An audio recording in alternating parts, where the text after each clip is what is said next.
How to change your Claude Code CLI theme.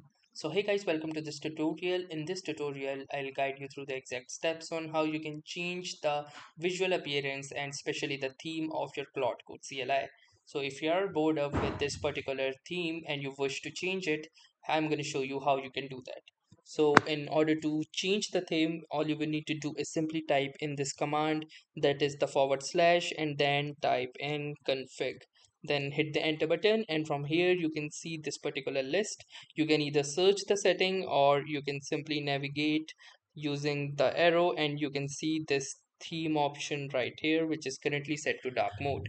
So from here simply press the enter key, or if enter key doesn't work, you can alternatively press the space bar, and from here you can choose the particular theme that you wish for your Claude Code CLI, and here you can see how it will look. So for example, let me change it to dark mode ANSI colors only. As you can see, this is the dark mode. I'll simply choose it to the ANSI colors only and then hit the enter button, and now you can see that my Claude Code visual has been successfully changed. So that's how easily you can do this. Thanks for watching and have a nice day.